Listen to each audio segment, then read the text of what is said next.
সৌগত রায়ের আগে প্রশ্ন করা উচিত অভিষেক বন্দ্যোপাধ্যায়ের ডিগ্রিগুলো, যে নিজেকে এমবিএ বলে এবং লোকে বলে যে এমবিএ ডিগ্রিটা নাকি জালি ভুয়ো, আগে নিয়ে তো সেটা নিয়ে কথা বলা উচিত যে না, আমার এই ডিগ্রিটা জালি নয়। তৃণমূলের কোনো কিছুই নৈতিক নেই, তৃণমূল দলটাই একটা অনৈতিক দল, তৃণমূল দলটাকে ব্যান করে দেওয়া উচিত। রাজ্যে চাষি আত্মহত্যা করছে কেন? তার জন্য অভিষেক বন্দ্যোপাধ্যায়ের বক্তব্য কোথায়? লক্ষ্মীর ভান্ডার করলেই হবে?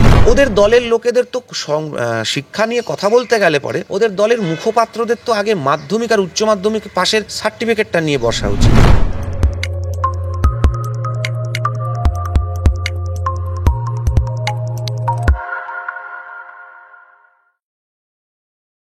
Expect the finance minister to be like Dr. Manmohan Singh. She is not a PhD from Oxford, not even like Chidambaram, who's got a management degree from Harvard. She's from our own JNU. But the problem is that she is bereft. She is bereft of new ideas, which is why this budget is reads very dull. Saugata Roy সংসদে বলেছেন, আমি অর্থমন্ত্রী doctor Manmohan সিংয়ের মতন হবেন বলে আশা করি না। তিনি অক্সফোর্ড থেকে পিএইচডি নন, এমনকি চিদাম্বরমের মতোও নন, যিনি হার্ভার্ড থেকে ম্যানেজমেন্ট ডিগ্রি করেছেন। তিনি আমাদের নিজস্ব জেএনইউ থেকে এসেছেন, কিন্তু সমস্যা হলো তিনি নতুন ধারণা থেকে বঞ্চিত। সেই বিষয়ে আপনি কি বলবেন?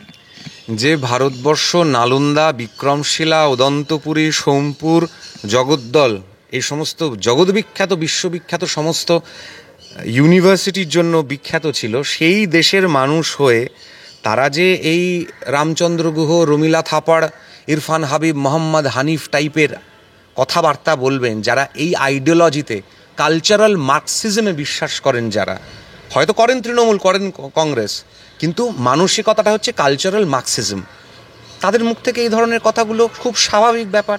একজন অধ্যাপক হয়ে, তিনি যে ভারতীয় অধ্যাপক হয়ে কত বড় অপদার্থ একটা টিচার, উনি সেটাই প্রমাণ করতে চাইছেন যে ভারতবর্ষের অধ্যাপকরা সমস্ত ফালতু, এটাই প্রমাণ করতে চাইছেন।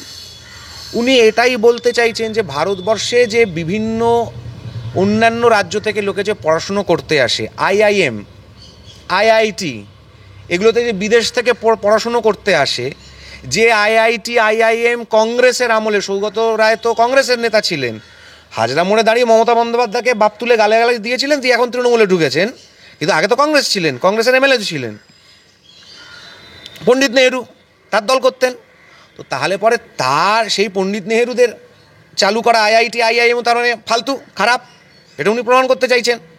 তো এর থেকে বড় সৌগত রায় বয়স হয়ে গেছে, তো আসলে হচ্ছে একটা বয়সের পরে মানুষকে থামতে জানতে হয়। যে কেন আমাদের ভারতবর্ষে বলা হয় যে ব্রহ্মচর্য, গারস্থ, সন্ন্যাস, বানপ্রস্থ, সন্ন্যাস, তো সেই সন্ন্যাস নেওয়ার যে বয়সটা, বানপ্রস্থে যাওয়ার যে বয়সটা, সেখানে দাঁড়িয়ে যদি কেউ রবিনা ট্যান্ডনের সঙ্গে দাঁড়িয়ে তু চিজ বাড়ি হয় মাস্তা মাস্তাতে কোমর দোলায় আর গান শুনতে শুনতে তার একেবারে প্রেম উতলে ওঠে, সে ভিডিও আমরা দেখেছি, তো তার কাছ থেকে ধরনের জিনিস স্বাভাবিক ব্যাপার।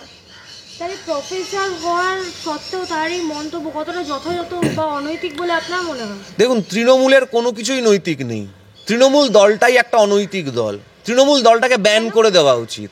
তৃণমূল দল যারা রাজ্যসভায় ব্যান সংগঠন সিমিপিএফআই এর মেম্বারদেরকে পাঠায়, যাদের কাউন্সিলরদের ঘরের দরজা থেকে একের পর এক আন্তর্জাতিক জঙ্গি গোষ্ঠীর জঙ্গিরা ধরা পড়ে, একবারে কলকাতা শহরের বুকে, এই টালিগঞ্জ বেহালার ওখান থেকে, রাজ্যসভার প্রাক্তন মেম্বার বা এখনও হয়তো মেম্বার আছে, তার স্ত্রী কাউন্সিলর, তার ঘরে, তার ওয়ার্ড থেকে জঙ্গি ধরা পড়ছে, তৃণমূলের পার্টি অফিসের ওপরে বোম ব্লাস্ট হচ্ছে, খাগড়াগড়, বেলেঘাটা, সব তো তৃণমূলের নিচে, তৃণমূলের পার্টি অফিস, ওপরে বোমা ফাটছে, তৃণমূলের নেতারা বোমা বাঁধতে গিয়ে মারা যাচ্ছে, তৃণমূলের নেতাদের বোমা বাঁধতে গিয়ে বাড়ি উড়ে যাচ্ছে, 500 মিটার 1.5 কিলোমিটার দূরে গিয়ে ধ্বংসাবশেষ, ভগ্নাবশেষ পাওয়া যাচ্ছে।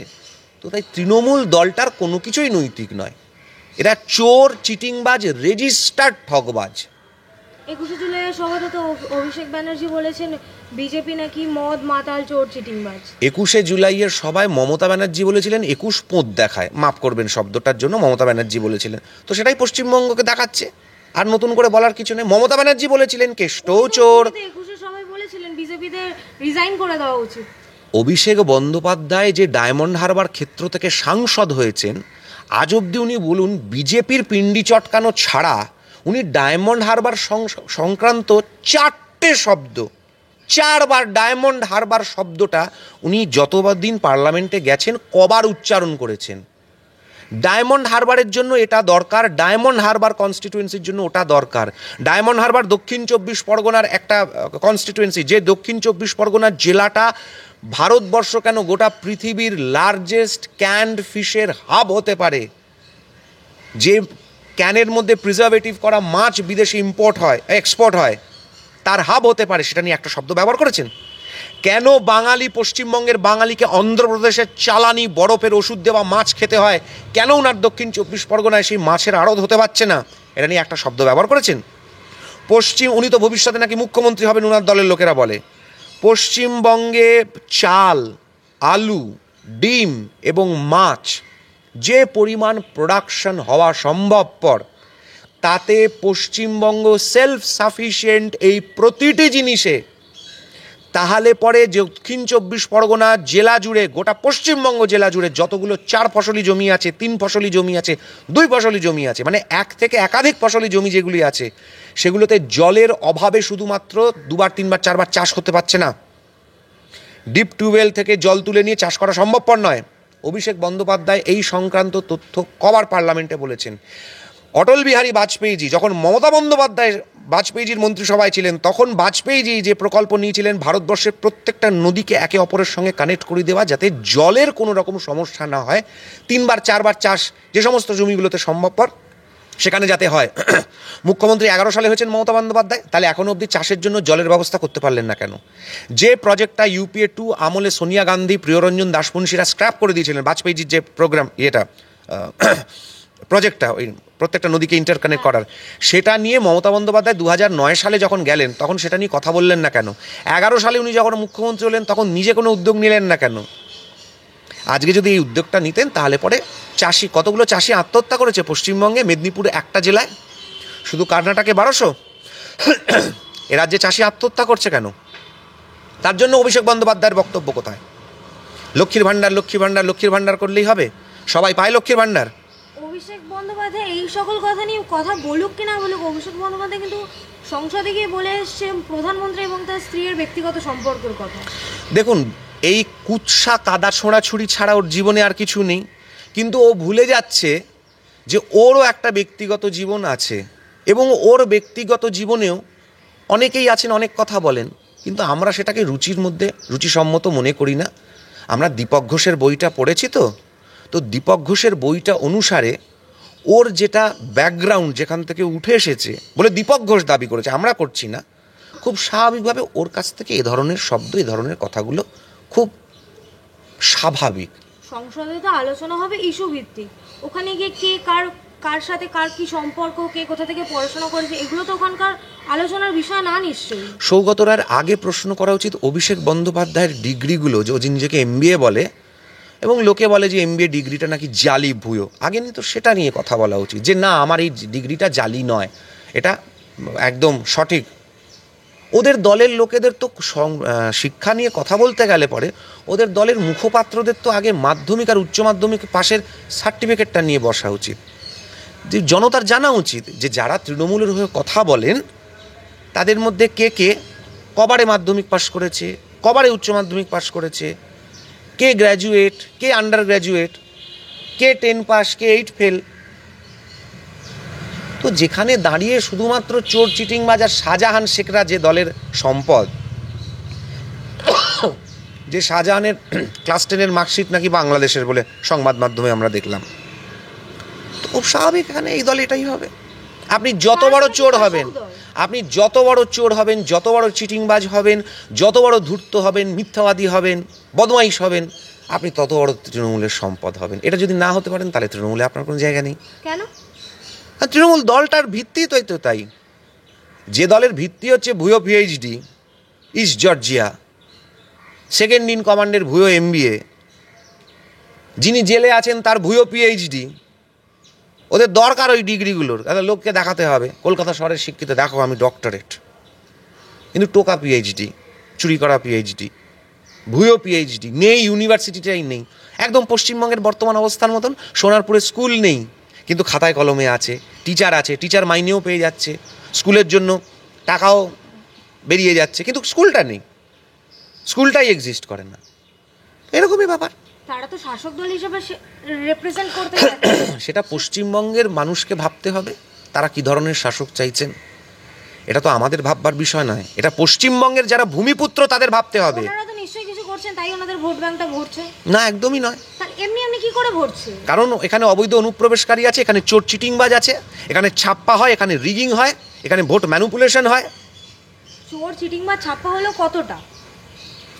জনগণের সেন্সাসটা হলেই আপনি বুঝতে পারবেন মমতা ব্যানার্জির দুধেল গাইয়ের ভোট ব্যাংকটা এই মুহূর্তে দাঁড়িয়ে কত হয়ে আছে। দুধেল গাই যদি দাঁড়িয়ে 40% হয়ে যায়, তাহলে খুব স্বাভাবিক মমতা বন্দ্যোপাধ্যায় জিততে থাকবেন। ব্যাঙ্গালোরে বাংলাদেশি সংবাদ মাধ্যমে গতকালকে দেখতে পাওয়া গেছে বড় বড় ক্যাম্প, অন্য রাজ্যের থেকে এখন সেই সমস্ত বাংলাদেশি ভাঙা হচ্ছে। আমার রিপোর্ট তো নয়, 11 সালে মনমোহন সিংয়ের সরকারের রিপোর্ট। যে মনমোহন সিং সরকারের অংশ ছিলেন মমতা বন্দ্যোপাধ্যায়, তার রেলমন্ত্রী, ক্যাবিনেট মন্ত্রী ছিলেন, সেই সরকারের রিপোর্ট হচ্ছে 20% পশ্চিমবাংলার জনসংখ্যা হচ্ছে অবৈধ অনুপ্রবেশকারী, দুধেল গাই। অবৈধ অনুপ্রবেশ এখনো দেখতে পাচ্ছি। হ্যাঁ, তাই জন্য তো বর্ডার ক্লোজ করার জন্য জমি দেওয়া হচ্ছে না রাজ্য সরকার। এই প্রশ্নগুলো তো করা উচিত। প্রথম ভারতবর্ষ স্বাধীন হওয়ার পরে প্রথম 30 বছর কেন্দ্রের কংগ্রেস, রাজ্যে কংগ্রেস, তারপরে 34 বছর রাজ্যে বাম, কেন্দ্রে বিভিন্ন সময় বাম সমর্থিত সরকার, কি ভিপি সিংয়ের সরকার, কি ইউপিএ 1-এর সরকার, তারপরে আবার কেন্দ্রে কংগ্রেস, রাজ্যে মমতা। তাহলে পরে এখানে দাঁড়িয়ে মমতা ব্যানার্জি মনমোহন সিং সরকারকে বলে কেন বন্ধ করতে পারলেন না, বর্ডার ক্লোজ করতে পারলেন না? বর্ডার এখনো সিল নয় কেন? আপনি হিলি বর্ডারে যান একবার, একটা চৌমাথার মোড় রাস্তা। কারণটা কি মনে হচ্ছে আপনার? ওমা, ভোটার আসবে বাংলাদেশ থেকে, স্লোগান আসবে পাকিস্তান থেকে, নেতা আসবে ইটালির থেকে, তবেই না ভারতবর্ষ, তবেই না একটা সেকুলার ভারতবর্ষ হবে। আমাদের তো মজ্জার মধ্যে, ডিএনএর মধ্যে ঢুকে গেছে না যে আমরা অন্যের গুলাম হয়ে থাকবো। তাই জন্য তো বাজপেয়ীজি আসা অবধি 5:30, বিকেল 5:30 বাজেট পেশ হতো সংসদে। 47 সাল থেকে নিয়ে 99 সাল পর্যন্ত ভারতবর্ষের সংসদে বাজেট পেশ হতো বিকেল 5:30। কেন না, ইংল্যান্ডে তখন দুপুর 12টা, আমরা 5.5 ঘন্টা পিছিয়ে আছি, এগিয়ে আছি সময়তে। তাই ওদের দুপুর 12টা, এটা 47 সালের আগে হতো, সেটা এখনও হয়ে যাচ্ছে, মানে তখন অবধি হয়ে যাচ্ছিল। বাজপেয়ীজি সেটা বদলালেন। তাহলে মুখ্যমন্ত্রী কি করছেন? মুখ্যমন্ত্রী নিজের পরিবারকে দেখছেন, যে পরিবারের 35টা প্লট হয়ে গেছে কালীঘাটে, যে পরিবারের লিপস অ্যান্ড বাউন্স কোম্পানি হয়ে গেছে, যে পরিবারের এত সম্পত্তির প্রাচুর্য যার কোনো হদিশ নেই, যার কোনো হিসাব নেই।